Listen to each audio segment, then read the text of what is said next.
Assalamualaikum sahabat Sunda Pajajaran semuanya. Ramalan Sabdo Palon bukan sekedar dongeng semata. Ini adalah pesan dari sebuah pertanda besar yang akan terjadi di Nusantara, Indonesia. Waspadalah, kata Sabdo Palon. Suatu masa akan datang saat tanah Jawa gonjang-ganjing karena kekuasaan yang menjual negeri ini. Tapi pada waktunya akan kembali. Akan bangkit seorang pemimpin agung dari rahim rakyat sendiri. Pernahkah kalian merasa ada sesuatu yang besar yang akan terjadi di negeri ini? Pernahkah kalian merinding saat membaca sejarah-sejarah lama, seolah-olah masa depan Indonesia telah ditulis ribuan tahun lalu? Hari ini kita akan menyelami salah satu ramalan tertua dan paling misterius dalam sejarah Nusantara, yaitu ramalan Sabdo Palon dalam kitab kuno Dormo Gandul. Ramalan ini bukan sekedar dongeng. Ini adalah pesan dari sebuah pertanda besar yang akan terjadi di Nusantara, Indonesia. Waspadalah, kata Sabdo Palon. Suatu masa akan datang saat tanah Jawa gonjang-ganjing karena kekuasaan yang menjual negeri ini. Tapi pada waktunya akan kembali. Akan bangkit seorang pemimpin agung dari rahim rakyat sendiri. Merinding, iya, karena tanda-tanda itu mulai terlihat hari ini. Sebelum kita bedah lebih dalam, silakan tulis doa dan harapan kita semua untuk negeri ini di kolom komentar. Bagi sedulur yang muslim, jangan lupa tulis sholawat. Di tengah riuh rendahnya panggung politik Indonesia, sebuah ramalan kuno dari Sabdo Palon kembali mengemuka, menyiratkan kelahiran seorang pemimpin sejati di tanah air.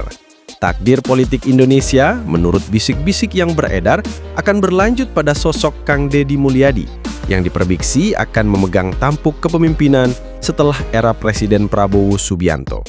Cerita ini akan mengupas bagaimana ramalan tersebut bergema di masyarakat, memicu harapan, perdebatan, dan tentu saja intrik politik.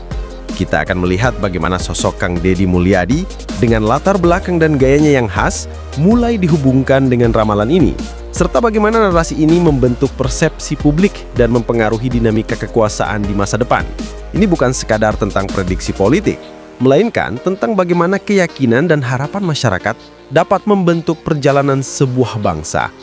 Kabar tentang ramalan Sabdo Palon yang dikaitkan dengan Kang Deddy Mulyadi mulai menyebar bagai api di rumput kering. Bukan hanya di warung kopi, tapi juga di grup-grup WhatsApp, forum online, bahkan mulai dilirik oleh media-media yang lebih besar. Muncul berbagai macam interpretasi.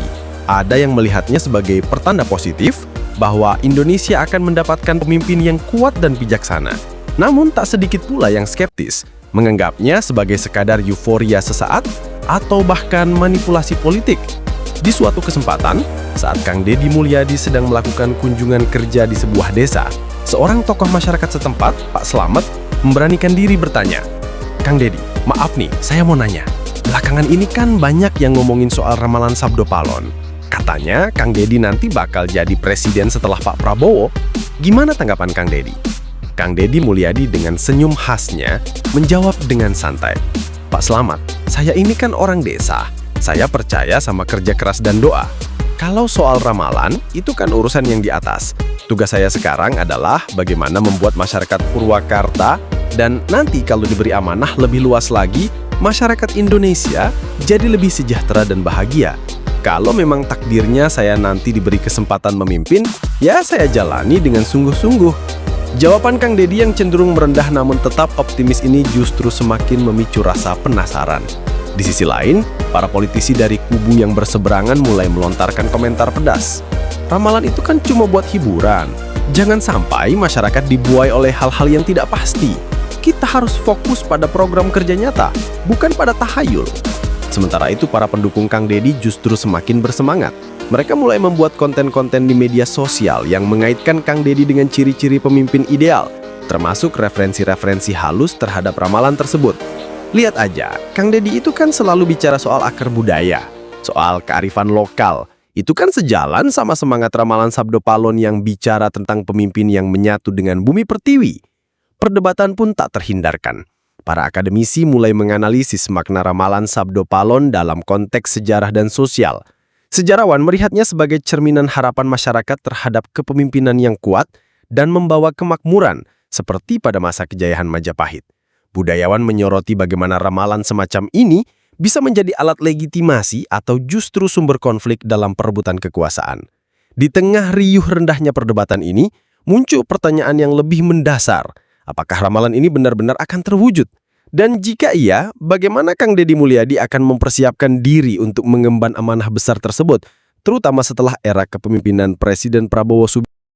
Deddy Mulyadi, sosok yang sangat sederhana, dekat dengan rakyat, dan dikenal lewat narasi-narasi budaya Sunda dan kemanusiaan. Kang Deddy punya aura pemersatu yang kuat. Ia tak banyak di orbit media nasional, tapi di bawah rakyat kecil mendukungnya. Secara spiritual, Deddy Mulyadi membawa vibrasi khas Nusantara. Ia bukan pencitraan, tapi benar-benar turun langsung ke lapangan. Ia membawa energi Sabdo Palon yang membumi dan merakyat. Yang keempat, Puan Maharani, cucu Bung Karno, pemimpin perempuan pertama yang menjadi ketua DPR RI, memiliki kekuatan politik besar lewat PDI Perjuangan. Namun, banyak pihak menilai bahwa ia terlalu elit dan jauh dari rakyat. Dari sisi spiritual, Puan mewarisi darah Soekarno, tapi darah saja tidak cukup. Rakyat butuh bukti. Apakah ia akan menjadi pemimpin perempuan pertama yang membawa kebangkitan, atau justru menjadi simbol kejenuhan politik lama? Yang kelima, Anies Baswedan, mantan Menteri Pendidikan dan Gubernur DKI Jakarta. Dikenal dengan retorika kuat dan kemampuan komunikasi yang tajam. Banyak pendukungnya yang militan, tapi juga banyak yang menentang. Secara spiritual, Anies adalah angin. Ia bisa membawa kesejukan atau badai. Ia cerdas, punya konsep besar. Tapi tantangannya adalah, bisakah ia mewujudkan konsep itu dalam kenyataan tanpa terjebak permainan elit? Kelima tokoh ini adalah simbol zaman. Tapi yang kita cari bukan sekedar nama. Kita mencari tanda-tanda, getaran spiritual, energi pemimpin sejati seperti yang diramalkan Sabdo Palon. Ia bukan pemimpin yang sibuk pencitraan. Ia tidak takut pada oligarki dan sang pemusnah koruptor di bumi Nusantara. Ia tidak menjual tambang dan hutan ke asing. Ia menyatu dengan penderitaan rakyat. Ia membangkitkan Indonesia bukan hanya secara ekonomi, tapi juga secara jiwa dan harga diri. Sabda Palon tidak berbicara tentang siapa namanya. Ia tidak menyebut partai. Ia tidak menunjuk tokoh. Ia hanya memberikan tanda, getaran, energi, arah perubahan. Sebab pemimpin sejati bukan soal popularitas, bukan soal pencitraan, dan bukan pula soal warisan politik. Pemimpin sejati adalah gema dari jeritan bumi dan langit yang terlahir bukan karena ambisi, tetapi karena takdir. Kita hidup di masa transisi besar. Dunia bergerak menuju ketidakpastian. Revolusi teknologi menggulung semua yang lama. Dan hanya bangsa yang memiliki jati diri yang kuat yang akan tetap berdiri. Indonesia tidak hanya butuh pemimpin pintar. Indonesia butuh pemimpin yang punya nyawa Nusantara, yang merasakan derita rakyat bukan lewat survei, tapi lewat denyut nadi mereka sendiri. Wahai sedulur sebangsa, jangan lagi tertipu oleh pencitraan media, jangan lagi terjebak oleh fanatisme tokoh, jangan lagi larut dalam ilusi kekuasaan. Karena masa depan negeri ini bukan hanya milik mereka yang berkuasa, tapi milik kita semua yang hidup di dalamnya. Lihatlah sekeliling kita, apakah tidak terasa bahwa sesuatu sedang berubah? Apakah tidak terasa bahwa sesuatu sedang bangkit dari perut bumi Nusantara? Getaran-getaran itu nyata, dan seperti yang dikatakan Sabdo Palon, akan datang masanya tanah Jawa gonjang-ganjing, namun dari rahim rakyat biasa akan terlahir pemimpin agung yang tidak hanya menyelamatkan Indonesia, tapi membangkitkan seluruh harga diri Nusantara. Mungkin ia tidak terkenal, mungkin ia bukan dari elit, tapi ia ada. Mungkin mesti dalam diam, tapi waktu akan memanggilnya keluar. Sekarang mari kita bertanya dalam hati masing-masing. Sudahkah kita siap menyambutnya? Sudahkah kita bersihkan hati kita dari kebencian dan perpecahan? Sudahkah kita buka mata batin kita agar mampu melihat lebih dari sekedar siapa yang tampil di televisi? Karena sesungguhnya kebangkitan Nusantara tidak bisa ditunda. Ia sedang berjalan. Ia sedang mencari siapa yang benar-benar pantas memimpinnya. Waspadalah, karena sejarah sedang ditulis ulang dan kita semua adalah tintanya.